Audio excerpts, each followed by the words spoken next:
Line in COVID cases post the second wave. India is witnessing a worrying trend as cases are seeing a slight upward tick. Around 50% of these cases are being reported from Kerala and Maharashtra, a trend which was seen in January 2021, right before the second wave started. States like Maharashtra are observing a thick increase, meaning that the cases have plateaued and have not reached their COVID numbers. The government has also been flagging concerns about people violating COVID norms and overcrowding at popular hill stations, particularly the ones in Himachal Pradesh.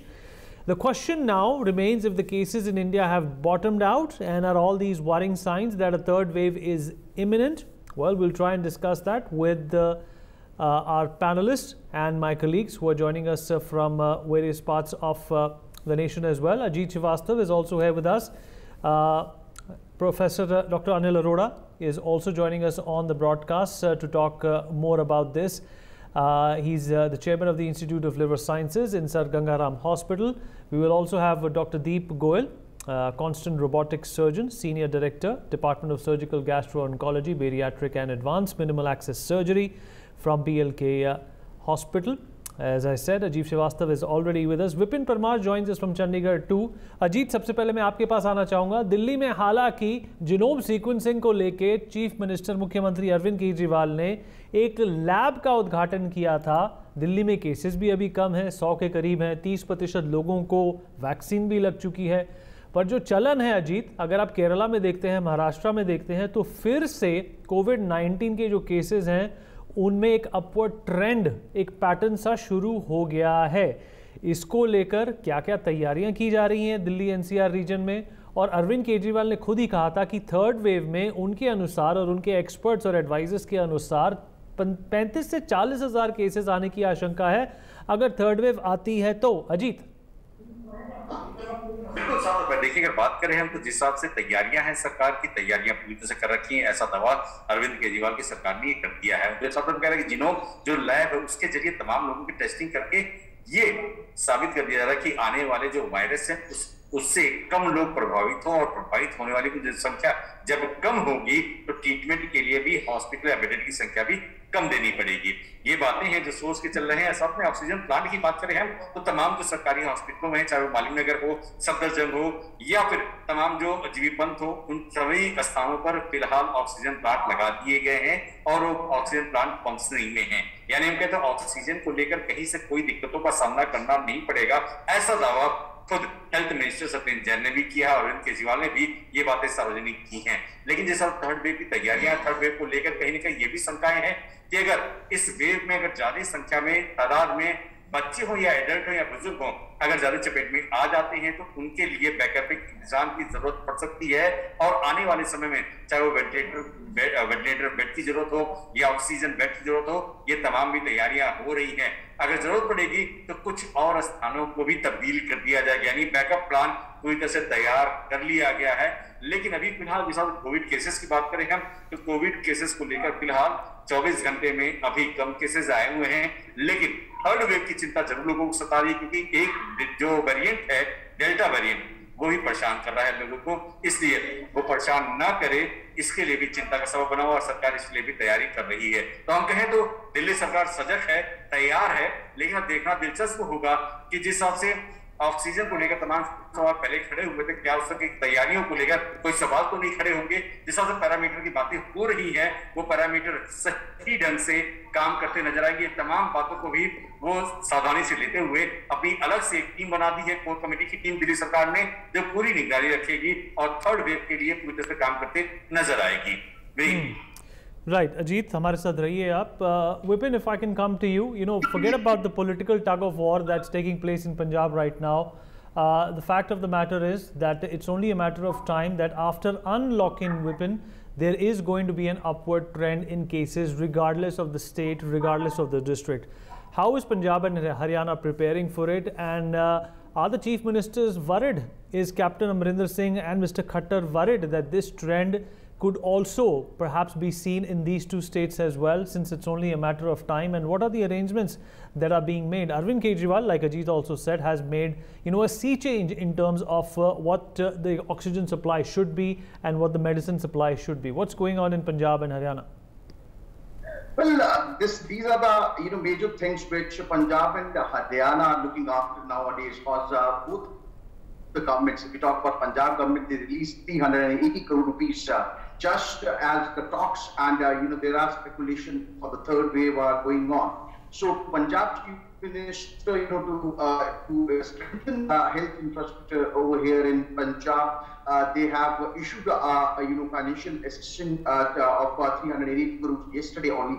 And also, we talk about Punjab is looking for more vaccination over here, as the availability of vaccine is very less in Punjab, and that is the main reason that vaccination drive in different parts of Punjab is on a hold, and they are still waiting for the next consignment to reach over here in Punjab. And a target has been set that before August, every single person of these categories which are selected already 18%, 45 plus categories, they all will be vaccinated. But the only issue the Punjab is facing, the availability of vaccine. As far as Haryana is concerned, Haryana, they have initiated the unlock process. Not only Haryana, but also Chandigarh and Punjab have initiated the unlock process. But if we talk about Haryana, Haryana is going to open the schools. This is what seems very strange in such situations where there are things that the children might get affected of the third wave in a huge number. But Haryana government, they have already issued orders for the school education board that from 16th of this particular July, the schools for 9th to 12th standard will be opened, and after that, on 23rd of this July, 6th to 8th standard classes will be remain open in the different schools of Haryana, whether it's private or government. But as far as the preparations are concerned, there are multiple steps which Haryana government have taken. They have strengthened the health infrastructure after after getting hit hard by the second wave of COVID. Also, there are numbers that different districts, they don't have specialized child specialists here in Haryana. So Haryana government, they are looking into this particular matter, and they keep on saying that they will be hiring the specialists for the preparation for the third wave in a very soon period. But as far as Chandigarh is concerned, Chandigarh is still, the vaccination drive is going on. Chandigarh received approximately 70,000 doses on Thursday, and they are about to receive approximately 80,000 doses before, just before this 31st of July. So every state and administration, they are working for the third wave, but there are scenes, there are visuals that are very shocking here, which we are seeing from the different places, whether it's from the hill stations or from Chandigarh itself. Today I went to Sukna Lake. There were people roaming around without maintaining any sort of social distancing, and past week, past Sunday, there was a huge gathering at the Sukna Lake. So now what administration have done, that they have deployed police personnel to ask people to maintain social distance and follow those SOPs which are there to protect these people. All right, Vipin, thank you for that. And I'm going to go to Dr. Arora as well. Dr. Arora, the maximum number of cases that we have seen in India during the peak was over 4 lakhs, 4,08,000 to be exact. Today, that number is somewhere hovering between 42 to 43,000. 1,200 people have died as well owing to COVID-19, and the Delta variant is obviously of great concern. It's not only prevalent in India, Dr. Arora, but it's also found in 100 other countries. In South India, they are also concerned about the Zika virus. 14 to 15 people have contracted that disease. We are really not sure if there is any correlationship with COVID-19, but yet there is no vaccine to treat the Zika virus. It is a zoonotic virus. Dr. Arora, in your opinion, where do we stand today? Is this the bottom, or is this perhaps a part of that decadence or that crest and that trough where we have bottomed out only to begin the curve again? Dr. Arora. Yeah, you see, if you see the second wave, which was sinisterly gloomy, affecting the lives and livelihoods of the millions of the people in India, possibly has taken a big toll. And I do not believe we are going to have a more ferocious, more sinister, and wave which will be in higher heights than what we had in the second wave. Now, to give you the true picture, you need to have raw data. You need to have input into a mathematical model. You need to have good quality serological survey and also the data collected by the government as well as the private agencies to come to a conclusion. But fact remains, my own impression is that as per the various surveys, a significant proportion of the population, at least in Delhi, has already been either exposed or directly or indirectly affected. Only people who are left are children or those who are not vaccinated. So even if the third wave comes, it's not going to be as ferocious, it's not going to have as big a height as what we had seen in the second wave. It is very good to know that the lessons have been very bitterly learned, not only by the state and the central government, but the general public also, that in case of eventuality of the second wave coming with the third wave coming with a bang, we have to be prepared. Efforts are being made, but honestly, whenever a wave of that magnitude comes in, it is not easy to cope up. You cannot have infrastructure, both in terms of the medical and paramedical infrastructure, the trained technicians, nurses, doctors, and the paramedical staff, enough of oxygen cylinders, and even the drugs. There is a limit to which you can keep manufacturing the drugs and keep storing them at a time when they are needed in emergency. So my impression is, if we step up our paddle on gearing up the vaccination, I think you will do a human service in addition to the so-called WMD, that is washing and maintaining a social distance and trying to use a mask. A combination of the speeding up our vaccination and continuing to be behaving similarly as well as in an appropriate manner that is what is going to save us from the third wave, which is likely to be milder if and ever it comes. Absolutely. Dr. Goel, right after the unlocking happened, the images that were flashing in everybody's head, or rather on the screens and the newspapers as well, were, people flocking to hill stations, breaking all COVID norms and protocol, and very well knowing that, the worst has not really stopped at this point in time. Vaccination is also not complete, although we have vaccinated a large number of our population, 35 to 36 crores approximately. But still, you have 100 crore people still left. Children are still left. The adults will only be covered by December end. And Dr. Arora already said that the worst is behind us. The third wave is not going to be as sinister, as diabolic, as devilish as it was like the second wave. But still, there are perilous, dangerous circumstances that we have to be wary of, because COVID-19, like its predecessors in terms of various variants and mutants, is an unpredictable virus. Dr. Goel. Thank you, Vineet, for having me on the show. I hope and wish that Professor Arora is correct in his views. But we have to be prepared for the worst. We thought so after the first wave that we are probably over with the corona, which was not the case. So just to let you explain, there are three parties involved. One is the government, which is responsible for the infrastructure. Second is the society, we the people. And third is the industry, which will manufacture the vaccines and the drugs which are required. So industry and the government are doing what they can do best, what is their capacity. But unfortunately, we the people have to still learn a social behavior. As you very rightly mentioned, people are flocking to hill stations and to the social gatherings. Unless we change our behavior, it seems that we have not learned the hard way. We haven't learned even after suffering. I mean, I do not know of any family who has not lost a close member or a friend in the second wave. In spite of that, if we are willing to risk our life, I can only say, God save us. So we definitely, rather than pointing finger at the industry, at the government, we need to do our job as well. We have to, there is no way out.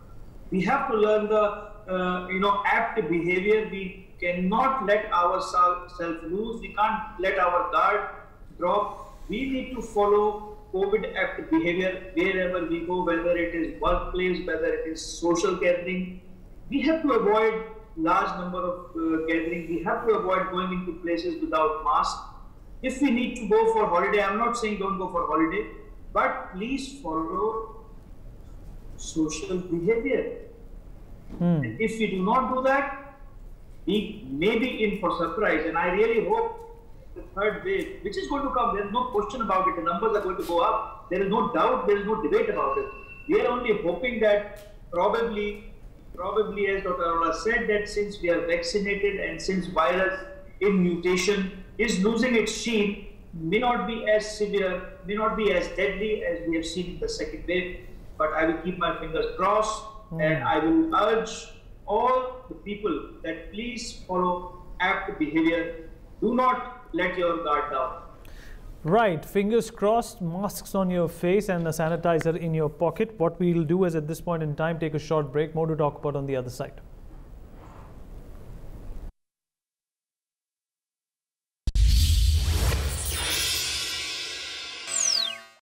बात कड़वी है लेकिन सच है कि जरूरत पड़ने पर जिनसे उम्मीद होती है वो भी काम नहीं आते। काम आता है इंश्योरेंस। PolicyBazaar.com पर 1 करोड़ का हेल्थ इंश्योरेंस और टर्म लाइफ इंश्योरेंस सिर्फ 400 रुपए महीने से शुरू। PolicyBazaar.com। Excuse me, what will you do with your first salary? So I would like to present my first paycheck to my father. I'll buy a laptop for my younger brother. I will save some money and with the rest I'll get an AC for my dad's room. I'm going to start a life insurance policy. I think it's very important for my family's security.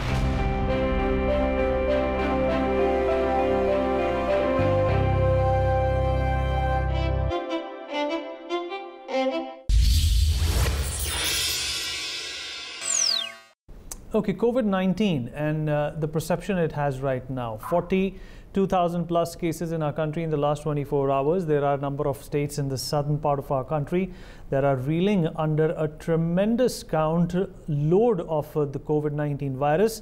Dr. Arora, you know, the WHO chief scientist, Soumya Swaminathan, has also gone on to say that the assumption that everything has come back to normal, the assumption that you are vaccinated is a very dangerous assumption to make. Thinking that everything is absolutely okay once you've been vaccinated is not going to be the end of anything. Rather, there could be other variants which could bypass the vaccine as well. So in that way and in that order, there is much more to be done. This is an information warfare in the sense that there has to be information given to citizens how to protect themselves. Dr. Goel also enunciated the same fact before we took the break.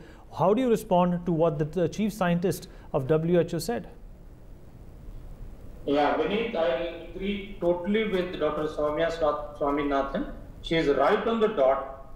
We cannot just lower the guard, as Dr. Goel said. We have learned a bitter lesson in the second wave. We were celebrating our greatness, our being the vaccine guru in the world and our being the biggest market for vaccine production in January and February of 2021, till we landed up with the perfidious devilish virus which led to the mortality and case fatality which was unusually high and a record number of 4.5 lakh cases per year. That is something which is not in the past. It has been only a very recent memory, about 2 months back. So we certainly cannot lower the guard. The only way to get over the virus is that everybody has to be protected. Till everyone is vaccinated or safe, nobody is safe. That is a dictum we have to follow. The reason is the virus has a tendency to multiply. The more number of the people it infects, the more will be the virus capability to mutate. The more the mutation, the lesser will be the response to this unusual vaccine which are coming. These are newer vaccines which are looking forward to develop antibodies only against a specific antigen of the virus, not the total virus, called spike protein. So virus is smart enough to wriggle around that spike protein to enter into the cell. As virus has to survive as much as we have to survive, so it will keep finding the ways to circumvent the spike protein antibodies and get into the cell. I wish there was a vaccine which will give you antibodies against the multiple components of the virus, which will be able to neutralize it better. That is the reason in Gangaram Hospital we recently conducted a study which showed that Delta plus variant has 8 times less sensitivity in vitro to the neutralizing antibodies. Having said that, that is a clear indication that unless everybody is vaccinated, you have to be on your guard. You cannot just move out. You cannot flock to the hill stations unless it is absolutely mandatory. Why move out? If you can have a e-marketing or e-tailoring or e-shopping, then why move out? Unless you have unless you'll die without earning, do not step out of your house. This is also a time when we should strengthen our infrastructure. If you look at the data presented recently, India has only 1% GDP being spent on the health compared to 9% in Japan. So we have learned bitter lessons. This is the time we need to jack up our infrastructure for health so that in case of subsequent waves, today it is COVID-19, tomorrow there may be another COVID-3 infection, or as you said, Zika may come up with a bang. Who knows, with climatic changes, more and more viruses are coming up. So COVID-appropriate behavior is must for any type of airborne diseases. It's not specifically restricted to COVID-2 virus only. So if we continue to behave in a civilized manner like what Japan does, I think it will be able to prevent number of other diseases also, in addition to COVID-19, like Zika virus. And it has also been shown now that incidence of tuberculosis possibly is going to drop down with frequent, persistent, and adequate usage of masks. Absolutely. Dr. Goel, you know, the United States and the United Kingdom, in fact, July 19th, all the restrictions in United Kingdom are going to be off. If you want to wear a mask, it is up to you. Even in the United States, you know, certain states like California and Florida, they have, you know, removed the restriction of mask. If you want to wear it voluntarily, you can wear it. Do you think this is a dangerous trend? Because you know, you cannot have a state or a city living without mask, and you have you know, people flying into from other parts of the world where they could be carrying newer variants, and once again perhaps, you know, putting a full stop to the way the world has been functioning. I would agree with you, Vineet. It does not sound logical, but the philosophy from where they are coming, I believe, is that they are saying that the 90% of the population will be vaccinated by 31st of August. And I think that is from where they are coming. But I mean, we'll have to wait and watch. I do not think that this is the right time for any country to say that we can roam around and do all social activities without mask. I think this virus has taught us that whenever we have celebrated the good work done by us, the virus has punished us. So I would agree completely. And since we do not know how many strains are yet to come and what is going to be the virulence of these strains, I think one needs to be, again, not lower their guard. And I think it does not seem logical for any country to do so at this point of time, especially when the numbers are rising in so many countries, whether it is England or whether it is Israel or whether it is New Zealand. Anywhere if you see the numbers are rising, though must agree that number of hospitalizations and the number of deaths are less, even the numbers are increasing, but again, you never know how virus is going to mutate.